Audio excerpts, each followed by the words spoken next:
చేస్తున్నాం అనుకునే మూర్ఖుల్ని వాళ్ళంతా వాళ్ళు చేసేవాళ్ళు వాళ్ళకి ఇబ్బంది కలిగించడం.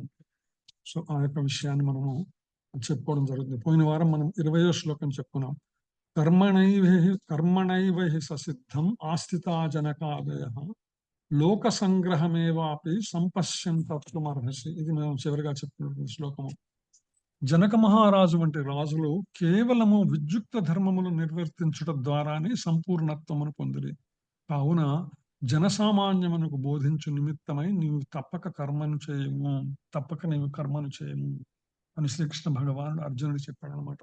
జనక మహారాజు లాంటి వాళ్ళు కూడా తమ ఉత్తమమైనటువంటి భక్తులైనప్పటికీ కూడా రాజర్షులైనప్పటికీ కూడా వాళ్ళు విద్యుక్త ధర్మ నిర్వర్తనలో ఎప్పుడు వెనుకడుగు వేయలేదు, సంపూర్ణంగా చేశారు వాళ్ళు. అందుకని ఒక క్షత్రియుడిగా, ఒక రాజుగా జనసామాన్యానికి బోధించడానికి నువ్వు నీ యొక్క కర్మను తప్పకుండా చేయాలి అర్జున అని కృష్ణుడు అక్కడ ప్రస్తావిస్తున్నాడు అనమాట. సో తర్వాత శ్లోకాలకు వెళ్దాం. 21వ శ్లోకం. యద్యదాచరతి శ్రేష్ఠ తత్తదేవేతరో జనః సయత్ ప్రమాణం కురుతే లోకస్తదనువర్తతే. హరే కృష్ణ. ఎవరు చదివే శ్లోకం అర్ణం? హరే కృష్ణ ప్రభు. ప్రణామ్స్ ప్రభు. హరే కృష్ణ మాతాజీ. యద్యత్ ఆచరతి శ్రేష్ఠః తత్తదేవేతరో జనః సయత్ ప్రమాణం కురుతే లోకస్తదనువర్తతే. మహానీయుడైన వ్యక్తి ఎట్టి కార్యములు చేయునో వానిని సామాన్య జనులు అనుసరింతురు. తన ఆదర్శప్రాయ కర్మం ద్వారా దేని అతడు ప్రమాణంగా నిర్ణయించునో దానినే లోకమంతయు అనుసరించి. థ్యాంక్స్ ప్రభు. హరే హరే కృష్ణ. సో ఇందులో 2 విషయాలు భగవానుడు ప్రస్తావిస్తున్నాడు. ఒకటి ఏంటంటే, సామాన్యులైనటువంటి వ్యక్తులు ఎవరైతే ఉన్నారో వాళ్ళు మహనీయులను ఏం చేస్తారో వాళ్ళని అనుసరిస్తారు. మహనీయులు దేన్ని చేస్తూ ఉంటారో వాళ్ళు దాన్ని అనుసరించేటువంటి ప్రయత్నం చేస్తారు. అలాగే ఎవరైతే ఆదర్శప్రాయమైనటువంటి కర్మ ద్వారా ప్రమాణాన్ని నిర్ణయిస్తారో దాన్ని లోకమంతా అనుసరిస్తుంది అనేటువంటి విషయాలు చెప్పడం జరిగింది అనమాట. ఒకటి, ఆ చేసేటువంటి వ్యక్తి ఆదర్శప్రాయ కర్మ చేస్తాడు. ఎవరైతే ఆదర్శప్రాయ కర్మాచరణ చేస్తున్నాడో అతనిని మహాత్ముడు, మహనీయుడు అని చెప్పుకోవడం కుదురుతుంది, మనకి సాధ్యమవుతుంది. అది మనం చేయవలసిన పని అన్నమాట. అలాగే అటువంటి ఎవరైతే ప్రమాణాన్ని, ఒక స్టాండర్డ్ ఎస్టాబ్లిష్ చేస్తారో అటువంటి వాళ్ళని అనుసరించటం అన్నది లోకంలో చాలా మంది చేసేటువంటి పనులు. పాత రోజుల్లో ఏంటంటే ఈ యొక్క భగవత్ సంబంధమైనటువంటి విషయ ప్రవచనాలు ప్రతి ఊర్లో, ప్రతి గ్రామంలో హరికథా రూపంలో, ప్రత్యేకించి మన తెలుగు రాష్ట్రాలలో హరికథా రూపంగా శ్రవణం చేస్తుండేవాళ్ళు. ప్రతి పండగ కానీ, ఏదైనా దేవాలయ ఆరంభానికి కానీ, దేవాలయ ఉత్సవాలకు కానీ ఎప్పుడు జరిగినా కూడా అక్కడ ఏంటంటే భగవత్ సంబంధమైనటువంటి విషయాలు పెద్దవాళ్ళని పిలిపించి, పండితుల్ని పిలిపించి, జ్ఞానుల్ని పిలిపించి వాళ్ళ ద్వారా మంచి విషయాలు చెప్పించుకొని వినేటువంటివి, లేకపోతే రామాయణ మహాభారతాలలోని కొన్ని సన్నివేశాలను ప్రదర్శించి అటువంటి ఉత్తమమైనటువంటి ప్రజలందరికీ కూడా, జనసామాన్యులందరికీ కూడా అర్థమయ్యేటువంటి విషయాలని అప్పట్లో చెప్పుకుంటారు. పోయిన వారం కూడా మనం చెప్పుకున్నాము. ఏదైతే మహాభారతాన్ని నన్నయ, తిక్కన, ఎర్రాప్రగడ ముగ్గురు కూడా తెలుగులో అనువాదం చేశారో, కవిత్రయం అనేటువంటి వీళ్ళు ముగ్గురు కూడా, దాన్ని వాళ్ళ ముగ్గురు కూడా తిరుపతి వెంకట కవుల్ని ఛాలెంజ్ చేస్తే వాళ్ళిద్దరు ఏంటంటే పండితులైనప్పటికీ కూడా మీసాలు పెట్టుకునే వాళ్ళిద్దరు కూడా తిరుపతి వెంకట కవులు. ఏదేందండి మీరు పండితులు అన్నారు, మీసాలు ఎందుకు పెట్టుకున్నారంటే వాళ్ళు ఏం చెప్పారంటే, ఈ మీసాలు మేము ఎందుకు పెంచుతున్నాం అంటే మాకన్నా పండితులు ఎవరన్నా ఉంటే వాళ్ళు మమ్మల్ని ఓడిస్తే వాళ్ళని మేము ఈ మీసాలు తీసేసి వాళ్ళ పాదాల దగ్గర మేము శరణ చేస్తాము అనేటువంటి ఒక అహంకారంతో ఉండేటువంటి పండితులు అనమాట. అటువంటి అహంకారంతో ఉన్న పండితులు వాళ్ళ అహంకారానికి తగ్గట్టుగా ఒక ఛాలెంజ్ విసురుతారు పబ్లిక్ అనమాట. ఏంటంటే జనసామాన్యం. మహాభారతం తెలుగు అంటే ఏ విధంగా అయితే మన శ్రీమద్ భాగవతం తెలుగు అంటే పోతన గారి తెలుగు భాగవతం మనకు గుర్తొస్తుంది తెలుగు వాళ్ళందరికీ కూడా. అలాగే మహాభారతం అంటే అప్పట్లో తిరుపతి వెంకట కవులు మహాభారతం రాయక ముందు కేవలము నన్నయ్య, తిక్కన, ఎర్రాప్రగడ కవిత్రయము రాసినటువంటి మహాభారతం మాత్రమే అందుబాటులో ఉండేదన్నమాట. అప్పుడు వాళ్ళు అంటారనమాట, వాళ్ళిద్దరు ఆ యొక్క ఛాలెంజ్ని తీసుకొని వాళ్ళిద్దరూ మహాభారతాన్ని తెలుగులో అనువాదం మరలా చేస్తారు. అనేక పర్వాలన్నీ కూడా అనేక చేసి ఏదైతే మేము తెలుగులోకి అనువాదం చేశామో ఇవి మాత్రమే తర్వాత ప్రచారంలో ఉంటాయని ఒక ఛాలెంజ్ చేశారు వాళ్ళు కూడా అనమాట. అట్లా ఇప్పటికీ కూడా తెలుగు రాష్ట్రాల్లో ఎవరైనా మనకి తెలుగు సినిమాలు ఏవైనా సరే పద్యాలు అవన్నీ మనం మహాభారత సందర్భంగా మనం పద్యాలు ఉండి ఉంటే అవి కేవలం తిరుపతి వెంకట కవులు రాసినటువంటి పద్యాలు మాత్రమే. మీరందరూ పెద్దవాళ్ళు ఎవరైనా ఉంటే చిన్నపిల్లలకి తెలియకపోవచ్చు కానీ, చిన్నపిల్లలు అంటే నా ఉద్దేశం బిలో 40 పిల్లలకి మీరు విని ఉండకపోవచ్చు. 40 పైన ఉన్నటువంటి వాళ్ళందరికీ పాత సినిమాల్లో వాటిలో కూడా వినేటువంటి అవకాశం ఉంది. చెల్లియో చెల్లకో తమకు చేసిన ఎగ్గులు సైచిరందరం తొల్లి గతించే నేడు నన్ను దూతగా పంపిరి సంధి చేయని పిల్లలు పాపలను ప్రజలు పెంపు వహింపగా పొందు చేసదో ఎల్లి రణంబు గుర్చదవో ఏర్పడ చెప్పుము కౌరవేశ్వర అని శ్రీకృష్ణ భగవానుడు ఉద్యోగ పర్వం సందర్భంగా దుర్యోధనుడితో మాట్లాడేటువంటి పద్యము. అదే సందర్భంగా ఆయన హెచ్చరిక కూడా చేస్తాడు అదే సభలో. జెండాపై కపిరాజు ముందు శితవాణిజ శ్రేణి గూర్చినే దండంబును గోలి శంతనము మీద నారి సారించుచున్ గాంధీవమ్ము ధరించి పల్గునుడు మీ మూకం జెండుచున్నప్పుడొక్కండు నీ మొరక ఆలకింపడు కృష్ణానాథ సంధింపగన్. సంధి చేసుకో. తర్వాత నేను గనక యుద్ధంలో అర్జునుడి యొక్క రథం మీద కూర్చొని రథం మీద నడుస్తుంటే అర్జునుడు మేమందరినీ కూడా చెండుతున్నప్పుడు ఒక్కొక్కళ్ళ యొక్క మీ మూకలందరినీ కూడా మీ సమూహానంతని కూడా నాశనం చేస్తున్నప్పుడు నువ్వు అప్పుడు నెత్తి నోరు బాదుకున్నా నేను వినేవాడు ఎవరు ఉండరయ్యా. అందుకని సంతోషమున సంధి చేయుదురే వస్త్రం బూడ్చుచో ద్రౌపది కాంతం చూసిన నాడు చేసిన ప్రతిజ్ఞలు తీర్ప భీముండు నీ పొంత నీ సహజన్ము రొమ్ము రుధిరంబు ద్రవునాడైను. నీకు గుర్తుందో లేదో ద్రౌపది యొక్క వస్త్రాభరణం చేసినప్పుడు భీముడు ప్రతిజ్ఞ చేశాడు, నీ సోదరుడి రొమ్ము చీల్చి ఆ రక్తం తాగుతానని చెప్పేటువంటి భీముడు ప్రతిజ్ఞ చేశాడు. మర్చిపోతున్నావేమో. ఇవన్నీ మర్చిపోమాక. ఎందుకంటే వాటి నుంచి తప్పించుకోవాలంటే తప్పనిసరిగా ఈ యొక్క సంధి చేసుకోవటం మంచిదని భగవానుడు ఆయన హెచ్చరిస్తాడు కూడా. అయినా కూడా దుర్యోధనుడు వినడు అనమాట. సో ఆ వినకపోవడం వల్ల ఇప్పుడు భగవద్గీత మనం వినగలుగుతున్నాం. సో అందుకని ఏంటంటే పరతత్వ అభిలాషులైతే ఎవరైతే ఉంటారో మహాత్ములైన వారు ఆచరించక ప్రామాణిక నియమాలను అనుసరించాలి. అంటే మనం పరతత్వ అభిలాషులం ఎవరైతే ఉన్నామంటే భగవంతుని చేరాలి అనుకునేటువంటి సంకల్పంతో మనం ఎవరైతే నిత్య సాధన చేస్తున్నామో, నిత్యం భాగవత శ్రవణం భగవద్గీత శ్రవణం చేస్తున్నాము, భగవంతుని యొక్క నామ కథ లీలా శ్రవణం కీర్తనం స్మరణం చేస్తున్నాము, అర్చనం వందనం పాదసేవనం దాస్యం సాక్ష్యం ఆత్మనివేదనం చేయాలనేటువంటి సంకల్పంతో ఉన్నాము. ఇది పరతత్వ అభిలాష అనమాట. నవవిధ భక్తి మార్గాలను అనుసరించినాం. ఈ పరతత్వ అభిలాషులైనటువంటి వాళ్ళు మహాత్ములైన వారు ఆచరించిన ప్రామాణిక నియమాలని అనుసరించాలి అనేటువంటి విషయము శ్రీలా ప్రభుపాద తమ భాషలో చెప్తున్నారు. అటువంటి మహాత్ములు ఎలా అవుతారంటే బహూనాం జన్మనామంతే జ్ఞానవాన్ మాం ప్రపద్యతే వాసుదేవ సర్వమితి సమహాత్మా సుదుర్లభ. మహాత్ములు ఎవరంటే వాసుదేవుడే సర్వస్వము అనుకునేటువంటి వాళ్ళే వాస్తవమైనటువంటి మహాత్ములు. కేవలం ఒక 10 మంది చేరి ఆయన మహాత్ముడను మహానుభావుడని చెప్తే సాధ్యం కాదు.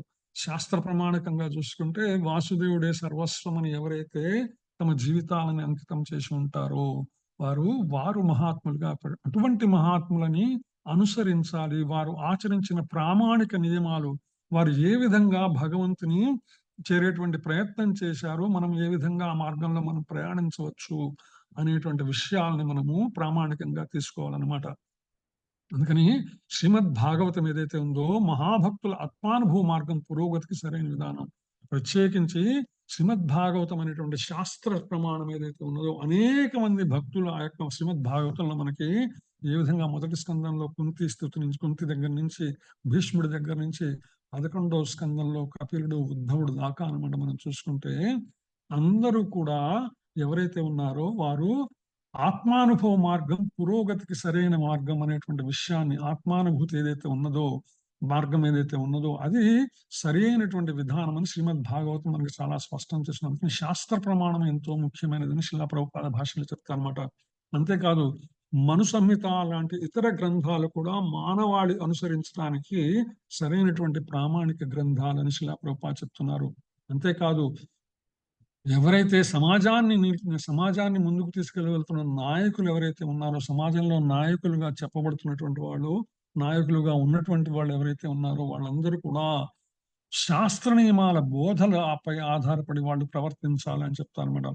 అంతేకాదు వాళ్ళు చెప్పేవి కూడా వాళ్ళు శాస్త్రాలను ఉటంకిస్తూ చెప్పవలసి ఉంటుంది. ఎవరైనా సరే, ఎటువంటి నాయకుడైనా కావచ్చు, అది రాజకీయ సామాజిక నాయకులు ఎవరైనా కావచ్చు కానీ శాస్త్ర ప్రమాణాన్ని, శాస్త్ర నియమాలని ఆధారం చేసుకొని వాళ్ళు పలికే పలుకులు ఉండాలా అని శిలా ప్రభుపాద భాషలో చెప్తున్నారు. అందుకని భగవద్గీత 16వ అధ్యాయంలో కూడా మనకి 24వ శ్లోకం వస్తుంది. తస్మాత్ శాస్త్రం ప్రమాణంతే కార్యాకార్య వ్యవస్థితో జ్ఞాత్వా శాస్త్ర విధానోక్తం కర్మ కర్తుమిహార్హసి. కనుక ప్రతి ఒక్కరు కూడా శాస్త్ర నియమముల ద్వారా కార్యమననేమో అకార్యమననేమో అవగాహన చేసుకోవాలి. అంటే మనం దేన్నైనా సరే ఏది మనం అనుసరించాలి, ఏది మనం అనుసరించకూడదు అనుకుంటే దాన్ని శాస్త్ర ప్రకారం నిర్ణయించుకోవాల్సిన అవసరం ఉంటుంది. అట్టి విధి నియమాలను తెలిసే మనుషుడు కార్యమును అనుసరించవలను. అప్పుడు మాత్రమే క్రమంగా అతడు ఉద్ధరింపబడగలుగుతాడు అనే విషయాన్ని ఈ యొక్క శ్లోకంలోని శాస్త్ర ప్రమాణాన్ని ప్రమాణంగా తీసుకోవాలని శిలా ప్రభుపాద చెప్పడం జరిగింది అనమాట. అందుకనే శిలా ప్రభుపాద భాషలు చెప్తారు, ఎవరైతే శాస్త్ర ప్రమాణాన్ని ఆచరించి విచారించి ప్రచారం చేస్తారో అటువంటి ఆచార్యులు ఎవరైతే ఉన్నారో, అటువంటి ఉత్తమ గురువులు ఎవరైతే ఉన్నారో వారిని ప్రమాణంగా తీసుకుని మనము ముందుకు వెళ్ళవలసి ఉంటుంది అని చెప్తున్నమాట. శ్రీ చైతన్య మహాప్రభు చెప్పారు, విద్యను బోధించడానికి ముందే చక్కని నడవడిక అలవర్చుకోవాలి, శాస్త్ర నియమాలను చక్కగా పాటించాలి, శాస్త్ర విరుద్ధమైనటువంటి నియమాలు తయారు చేయకూడదు అనే విషయాన్ని శిలా ప్రభుపాద మనకి భాష్యంలో చైతన్య మహాప్రభు చెప్పారని, అలాగే శాస్త్ర ప్రమాణాన్ని ఉత్తముడైనటువంటి ఆచార్యుడు లేదా గురువు ఎలా అనుసరిస్తారో వారు అనుసరించి చూపిస్తారు కాబట్టి వాళ్ళని కూడా మనం అనుసరించాలి, వాళ్ళు ఆచరించి చూపిస్తారు కాబట్టి వాళ్ళని మనం అనుసరించాలా అనేటువంటి శిలా ప్రభుపాద మనకి మొత్తం భాషలో చెప్తారట. ఆ విధంగా శిలా ప్రభుపాద తమ గురువు అయినటువంటి భక్తి సిద్ధాంత సరస్వతి మహారాజుని అనుసరిస్తే, ఆయన చెప్పినటువంటి వాక్కులను అనుసరించి ఆయన తన కర్మాచరణ చేస్తే, శిలా ప్రభుపాద చెప్పినటువంటి వాక్కులను అనుసరించి ఆయన శిష్య బృందం అంతా ఆయన కర్మాచరణ చేస్తున్నారు అనే విషయాన్ని మనము మర్చిపోకూడదు, మనం గమనించాలన్నమాట. ఎవరైతే ఆచార్యులు మనకి ప్రమాణాలని నెలకొల్పి ఉన్నారో అటువంటి ఆచార్యుని నిత్యము స్మరించటము, వారి మార్గములో వాళ్ళ అడుగుజాడలో నడిచేటువంటి ప్రయత్నం చేయటము మనం చేయవలసిన కర్మ అనమాట. అందుకని శిలా ప్రభుపాద భాషలో చెప్తారు, నాయకులు మహాత్ములైనటువంటి వాళ్ళు ఎలా ఉండాలి అంటే, స్వీయ ఆచరణ చేస్తూ బోధించే నాయకుడుకు సామాన్య జనులకు అవసరము.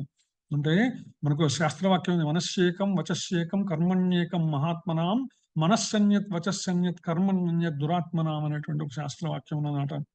మనస్యేకం వచస్యేకం కర్మణ్యేకం మహాత్మనాం. మహాత్ములైనటువంటి వాళ్ళు ఏం చేస్తారు, వాళ్ళ మనస్సులో, వాళ్ళ వాక్కులో, వాళ్ళ కర్మలో ఒకే రకంగా ఉంటుంది, వాళ్ళని మహాత్ములు అని చెప్పడం జరుగుతుందన్నమాట. కానీ మనస్సులో ఒకటి అనుకొని నోటి ద్వారా ఇంకోటి చెప్పి ఆచరణ వేరొక రకంగా చేసే వాళ్ళని దురాత్ములు అని చెప్పడం జరుగుతుందన్నమాట. అందుకని శిలా ప్రభుపాద భాషలో ఏం చెప్తున్నారంటే, ఎవరైతే తాను ఆచరిస్తూ ఇతరులను ఆచరించమని చెప్తాడో అటువంటి నాయకుడు, అటువంటి మహాత్ముడు సామాన్య జనులకు అవసరం అవుతాడు. నాయకుడే ధూమపానం చేస్తూ ఇతరులను చేయడం హాస్యాస్పదం అవుతుంది.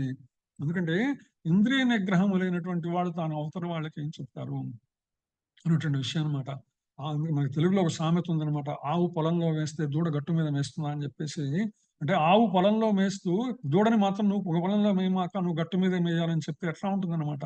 అలాంటి సామెత అనమాట. ఎవరైతే నాయకుడు మహాత్ముడు అని చెప్పుకునేటువంటి వాడు ఎవరైతే ఉన్నాడో వాడు తన ఇంద్రియ నిగ్రహం లేకుండా వాడు, ఎందుకంటే భక్తి మార్గంలో పురోగమించడానికి మొట్టమొదటిదే ఇంద్రియ నిగ్రహం తప్పనిసరి అవసరమైనటువంటిది. మనకి ఏ శాస్త్ర విషయాలను చెప్పుకున్నా కూడా అది తప్పనిసరిగా పాటించవలసినటువంటి స్థితి అనమాట. నేను ఈ సందర్భంగా నేను అంత ముందు చెప్పి ఉన్నానో లేదో నాకు గుర్తులేదు, కానీ నా పర్సనల్ ఎక్స్పీరియన్స్ అనమాట. ఒక మహానుభావుడు, ఆయన పేరు చెప్పడం నాకు ఇష్టం లేదు, ఆయన మహానుభావుడు రాసినటువంటి పుస్తకం ఈరోజు ఆంధ్రప్రదేశ్లో కొన్ని వేల లక్షల ప్రతులు అమ్ముడుపోతూ దాన్ని ప్రమాణికంగా తీసుకుని అనుసరిస్తున్నటువంటి వాళ్ళు అనేక మంది. వాళ్ళని ఏమనాలో నాకు తెలియదు, భక్తులు అంటానికి మాత్రం కుదరదు అనమాట. వాళ్ళని ఆయన అనుసరిస్తున్నటువంటి వాళ్ళు, ఆయన ఆ పుస్తకంలో ఏం రాశాడో దాన్ని అనుసరించాలనేటువంటి ప్రయత్నం చేస్తున్నాడు. కొన్ని లక్షల కోట్ల మందిని నేను ఈరోజు సమాజంలో చూస్తున్నాను. తెలుగు రాష్ట్రాల్లో విశేషంగా ఈ పిచ్చి ఈ వెర్రి ఏంటంటే వెర్రితల్లలు కూడా వేయటం మొదలుపెట్టింది ప్రస్తుత సమాజంలో. ఆ యొక్క వ్యక్తిని ఎవరైతే ఆ పుస్తకం రాసి ఉన్నారో ఆ యొక్క వ్యక్తిని నేను ఒకసారి కలవడం జరిగింది నా చిన్నతనంలో అనమాట. మా స్కూల్ టీచర్ ఒక ఆయన నడిచి వెళ్తుంటే నేను టూ వీలర్ మీద వెళ్తుంటే మాస్టర్ కనిపించారు. మాస్టర్ మీరు నడిచి వెళ్తున్నారంటే ఎక్కడికి వెళ్ళాలి, నేను దించుతాను రండి అంటే, ఆయన బలాని చోటుకి వెళ్ళాను ఆయన అన్నాడు. సరే ఆయన ఎక్కించుకొని నేను వెళ్ళటం జరిగింది. ఆ సందర్భంగా ఆయన కూడా నన్ను ఆయన దగ్గర తీసుకువెళ్ళిపోయినాడు పరిచయం చేయడానికి. తీసుకుపోతే ఆ వ్యక్తి ఎవరైతే ఉన్నారో ఈరోజు ఎవరి పుస్తకాలైతే లక్షల కోట్ల ప్రతులు అమ్ముడుపోయి తెలుగులో అనమాట దాన్ని ప్రజలందరూ చదివి పాటించేటువంటి ఉన్నారో ఆ వ్యక్తిని నేను కలవటం జరిగింది. సో నేను సొంతంగా కలిశాను అనమాట. ఇద్దరం ఎదురు కూర్చొని ఉన్నాము. ఆయన ఎదురుగా కూర్చున్నాడు. ఆయన కోసం మేము ఎక్కువసేపు వెయిట్ చేసాం. లోపల ఆయనకు పెద్ద ఆసనం, హంగామా, ఆర్భాటం ఉన్నది. ఆయన వచ్చాడు. వచ్చిన తర్వాత కూర్చున్నాడు. మా మాస్టర్ ఎవరైతే ఉన్నారో ఆయన నమస్కారం చేశాడు. మా మాస్టర్ నమస్కారం చేశాడు కదా! నేను కూడా నమస్కారం చేశాను. తర్వాత ఆయన కూర్చున్నాడు. ఇంకా ఇద్దరు కూడా ఆధ్యాత్మిక విషయాల గురించి చర్చించడం మొదలుపెట్టారు. ఎవరైతే చెప్తున్నాడో ఆ సో కాల్డ్ ఆచార్యుడిగా ప్రసిద్ధి పొందినటువంటి వ్యక్తి ప్రస్తుతం సమాజంలో, ఆయన వెంటనే ఒక సిగరెట్ పెట్టి తీశాడు. సిగరెట్ పెట్టి తీసి ఒక యాస్ట్రే తీసుకున్నాడు. ఆ సిగరెట్ వెలిగించి సిగరెట్ తాగుతూ మాట్లాడటం మొదలుపెట్టాడనమాట. నాకు ఆశ్చర్యం వేసింది. ఈయన ఎటువంటి గురువు? ఈయన యొక్క పుస్తకం ప్రామాణికం ఎట్లా అవుతుంది? అంటే ఆయన అనమాట. అంటే కనీసం ఏంటంటే ఆధ్యాత్మిక మార్గంలో ముందుకు వెళ్ళటానికి మొట్టమొదటి మెట్టు ఏదైతే ఇంద్రియ నిగ్రహం ఏదైతే ఉందో, ఇంద్రియ నిగ్రహం తీసి పక్కన పెట్టు. కనీసం అంటే వ్యసనానికి బానిసైనటువంటి వ్యక్తి ఏ విధంగా ఆధ్యాత్మికంగా మనల్ని ముందుకు తీసుకెళ్ళగలడు అనే విషయాన్ని చూసి ఆశ్చర్యపోయినాననమాట. ఆయన దానికి కారణం చెప్తే ఎవరైతే ఆయన్ని దేవుడిగా ప్రచారం చేస్తూ పుస్తకం రాశాడో, ఆ సో కాల్డ్ దేవుడు కూడా ఆయన కూడా ధూమపానము, మద్యపానము, మాంసాహారము తీసుకునేవాడనేటువంటి విషయాన్ని ప్రస్తుతం ఏంటంటే సరైనటువంటి సాక్ష్యాధారాలతో కూడా ప్రస్తుతం సమాజంలో ఉన్నదనమాట. అయినప్పటికీ కూడా ఆయనని దేవుడిగా ఇప్పటికీ పూజిస్తూ, గుళ్ళు కడుతూ, ఆయన ఎవరైతే ఈ ధూమపానం చేస్తూ రాశాడో ఆ పుస్తకాన్ని ప్రమాణంగా తీసుకున్నటువంటి వాళ్ళు, అనుసరిస్తున్నటువంటి వాళ్ళు అనేక మంది ఉన్నారన్నమాట.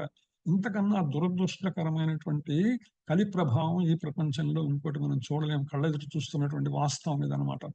సో ఆ విధంగా ఎవరైతే తాము ధూమపానం చేస్తూ ఇతరులు చెప్పడం హాస్యాస్పదం అవుతుందన్నమాట. అందుకని దేశమేలే రాజు, కన్న తండ్రి, పాఠశాల ఉపాధ్యాయుడు, జనసామాన్యానికి నాయకులు వంటి వారు, వీరు గొప్ప బాధ్యతను కలిగి ఉంటారు. వీళ్ళు నీతి, తత్వసూత్రాలు, ప్రామాణిక గ్రంథాలందు వీళ్ళు నిపుణులై ఉండాలి అనేటువంటి విషయాన్ని శిలా ప్రభుపాద ఇటువంటి ప్రచారంలో ఉన్నటువంటి వ్యక్తులు ఎవరైతే ఉన్నారో వాళ్ళకందరికీ కూడా ఒక చెంపపెట్టుగా శిలా ప్రభుపాద తమ భాష్యంలో ప్రస్తావించారనమాట. అందుకని ఎవ్వరు మనకేంటంటే తెలుగులో పద్యం ఉంది, వినదగునెవ్వరు చెప్పిన వినినంతన వేగపడక వివరింపదగున్ కనికల్ల నిజము తెలిసిన మనుజుడు పోనీతిపరుడు మహిళ సుమతి అని సుమతి శతకంలో పెద్దవాళ్ళందరికీ తెలిసినటువంటి పద్యం అన్నమాట. అంటే ఎవరు ఏం చెప్పినా కూడా వినొచ్చు, కానీ వినదగునెవ్వరు చెప్పినా వినినంతనే వేగపడక, వినంగానే లేదా ఆ పుస్తకం చదవంగానే తొందరపడకూడదు. మనం వేగపడక వివరింపదగును, దాన్ని బాగా డీటెయిల్డ్ గా దాన్ని లోతుగా అర్థం చేసుకునేటువంటి ప్రయత్నం చెప్పాలి. కనికల్ల నిజము తెలిసిన మనుజుడు నీతిపరుడు మహిళ సుమతి. ఎప్పుడైతే దాన్ని వివరంగా తెలుసుకుంటాడో, దానిలో ఉన్నటువంటి సత్యం ఏమిటి, అసత్యం ఏమిటి అనే విషయాన్ని తెలుసుకుంటాడో, సత్యం అంటే భగవత్ విజ్ఞానం ఏదైతే ఉందో అది సత్యము, భగవత్ సంబంధం కానటువంటిది కూడా అసత్యం ఏదైతే ఉందో కల్లా నిజము అనమాట. కల్లా అంటే అసత్యము, నిజము అంటే సత్యము అనేటువంటి విషయాన్ని, అటువంటి వాడు నీతిమంతుడు అవుతాడని సుమతి శతకంలో అద్భుతంగా ఆయన మనకు అందించారు. చక్కటి పద్యంలో అనమాట. చాలా గొప్ప విషయాన్ని చాలా క్లుప్తంగా తెలుగు పద్యంలో అందించారు ఆయన. సో అట్లా ప్రమాణం అనేటువంటిది ఎవరి నుంచి తీసుకోవాలంటే శాస్త్రాలను అనుసరించినటువంటి వాళ్ళు ప్రమాణంగా స్వీకరించాలి. అందుకని ఒక కొత్త దేవుడిని ఆశ్రయించిన, ఒక కొత్త గురువుని ఆశ్రయించిన, శాస్త్ర ప్రమాణం లేకుండా వాళ్ళని ఆశ్రయించటము, అనుసరించటము మంచిది కాదు. అది మనల్ని ఎప్పుడు కూడా సన్మార్గం చూపించదు. మనకెప్పుడు కూడా మనకి మళ్ళా జన్మరాహిత్య మార్గాన్ని మనకు చూపలేదు. ఎప్పుడు కూడా జన్మని మళ్ళా కలుగరించి, ఎందుకంటే ఆ వ్యక్తిని ఫాలో అయినామనుకో, ఆ వ్యక్తి యొక్క వ్యసనాలతో ఇంద్రియ బానిస అయినటువంటి వ్యక్తి ఎక్కడికి వెళ్తాడు? ఎక్కడొక్కడ మళ్ళా జన్మ కోసమే పుడతాడు. అతను ఎక్కడ పుట్టాడో అతను అనుసరిస్తే మనం అతని అక్కడ పుట్టవలసినటువంటి అవసరం ఉంటుంది. ఎందుకంటే మనం అతన్ని ఫాలో అవుతున్నాం కాబట్టి. సో అందుకని ఏంటంటే ఉన్నతమైనటువంటి భగవంతుని ఆసరా మనకుంటే, భగవత్ తత్వజ్ఞానం తెలిసి ఉంటే, భగవంతుని ఆశ్రయించకుండా, భగవంతుని చేరినటువంటి భక్తులను ఆశ్రయించకుండా ఇటు మిథ్యావాదుల్ని ఎందుకు మనం ఆశ్రయించాలి అనే విషయాన్ని మనందరం కూడా గుర్తుపెట్టుకోవాల్సిన అవసరం ఉంటుంది అనమాట. తర్వాత శ్లోకంలోకి వెళ్దాం. నమే పార్థాస్తి కర్తవ్యం త్రిషు లోకేషు కించన నానవాప్తమవాప్తవ్యం వర్తయేవ చ కర్మణి. హరే కృష్ణ మాతాజీ. హరే కృష్ణ. నమే పార్థాస్తి కర్తవ్యం త్రిషు లోకేషు కించన నానవాప్తమవాప్తవ్యం వర్తయేవ చ కర్మణి. ఓ పార్థ, నాకు నిర్దేశింపబడిన కర్మము ముల్లోకములలో ఏదియునూ లేదు. నేను కోరునది కానీ పొందవలసినది కానీ ఏమీనూ లేకున్నను విహిత కర్మల యందు నేను నియుక్తుడనై ఉన్నాను. హరే కృష్ణ. హరే కృష్ణ. ఓ పార్థ, నాకు నిర్దేశింపబడిన కర్మము ముల్లోకములలో ఏదీనూ లేదు. నేను కోరునది గాని పొందవలసినది గాని ఏదీనూ లేకుండాను విహిత కర్మల యందు నేను నియుక్తుడనై ఉన్నాను. అంటే చాలా స్పష్టంగా భగవంతుడు తన యొక్క తత్వ రహస్యాన్ని అర్జునుడికి తెలియజేస్తున్నాడు. అంటే ఈ ముల్లోకాల్లో ఊర్ధ్వలోకము, మధ్యలోకము, అధోలోకం, ఏ లోకంలో అయినా కూడా నేను చేయగలిగింది ఏమీ లేదు. ఎందుకంటే ఇవంతా కూడా నా సంకల్ప మాత్రం చేత వచ్చినటువంటి సృష్టి మాత్రమే. కానీ అంతేగాని నేను కోరున్నది ఏముండదు. అంటే మనం ఏం కోరుకుంటాము? ఏది లేదు అది మనం కోరుకుంటాం. ఏది కావాలో అది కోరుకుంటాం. కానీ భగవంతునికి లేనిది ఏమున్నది? భగవంతునికి కావాల్సింది ఏమున్నది? ఆయనకి అన్నీ ఉన్నాయన్నమాట. ఆయన సమగ్రము ఉన్నటువంటి వ్యక్తి. అటువంటి వ్యక్తికి కోల్సింది. కానీ అటువంటి భగవానుడు కూడా పొందవలసింది కానీ ఏదీనూ లేకున్నా కూడా విహిత కర్మల యందు నియుక్తులై ఉంటారు. ఆయన తన విహిత కర్మలు తను ఏ యొక్క వర్ణాశ్రమ ధర్మాన్ని అనుసరించి ఈ భూప్రపంచంలో అవతరించాడో ఆ వర్ణాశ్రమ ధర్మం అనుసరించి చేయవలసిన కర్మలన్నీ కూడా భగవానుడు ఆచరించి చూపించాడు. ఇది ఉన్నతమైనటువంటి వ్యక్తులు చూపేటువంటి ప్రామాణిక మార్గము అనే విషయాన్ని మనం మర్చిపోకూడదు అనమాట. పక్కన కనుక ఫోటో చూస్తే సందీప ముని దగ్గర ఇద్దరు కూడా కృష్ణ బలరాములు ఇద్దరు కూడా వెళ్ళి ఆయన దగ్గర విద్య నేర్చుకున్నారు, గురువు దగ్గర అనమాట. అంటే ఆయన సర్వశాస్త్రములు ఆయన నుంచే వచ్చినాయి, సర్వ వేదములు ఆయన నుంచే వచ్చినాయి. ఆయనకి తెలియంది ఏమి లేదు. కానీ తాను కూడా మరలా ఒక విద్యార్థి వలె ఒక గురువును ఆశ్రయించి ఆయనను సేవించి తద్వారా తను ఏదైతే జ్ఞానాన్ని ప్రపంచానికి అందించాడో ఆ జ్ఞాన విజ్ఞానాలను ఆయన మళ్ళా గురువు ద్వారా స్వీకరించాడు అనమాట. ఇది ఉన్నతమైనటువంటి ప్రమాణాన్ని నెలకొల్పటానికి భగవానుడు చేసినటువంటి ప్రయత్నం అనమాట. అందుకని శిలా ప్రభుపాద భాష్యంలో కూడా శ్వేతాశ్వతోపనిషత్తులోని 6వ అధ్యాయం 7, 8 శ్లోకాలు 2 ఈ సందర్భంగా ఉటంకిస్తున్నారు అనమాట. Hare Krishna. Before the Shloka just ఒక్కసారి, అంటే విహిత కర్మలు అంటే ప్రిస్క్రైబ్ డ్యూటీసే కదా? అవును మాత, అంతేనా? అవును. అంటే కొందరు వినే వాళ్ళకి కరెక్ట్ అర్థమైంది కడుతున్నా. Okay okay okay. వర్ణాశ్రమ ధర్మాల నుంచి అనుసరించవలసినటువంటి కర్మ ఏదైతే ఉందో అది విహిత కర్మ.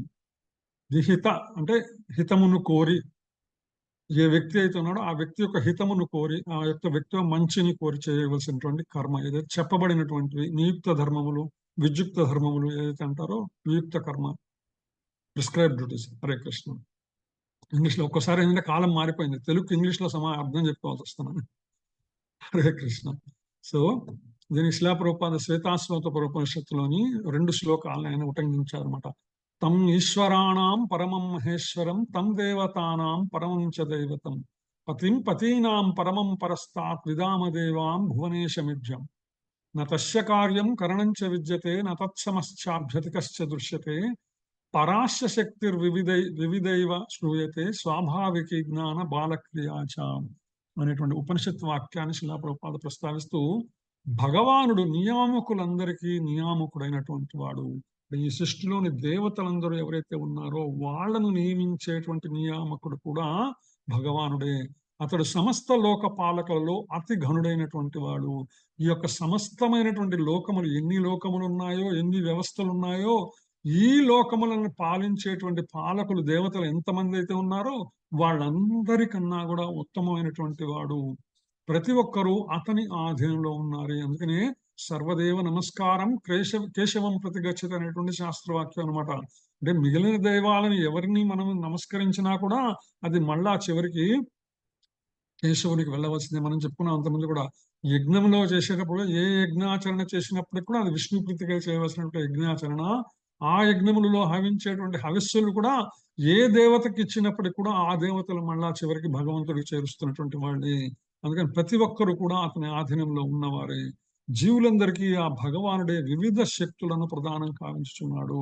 ఏ జీవి అయినప్పటికీ కూడా దానికి ఆ శక్తి ఎలా వచ్చిందంటే అది భగవంతుని ద్వారా వచ్చినదే.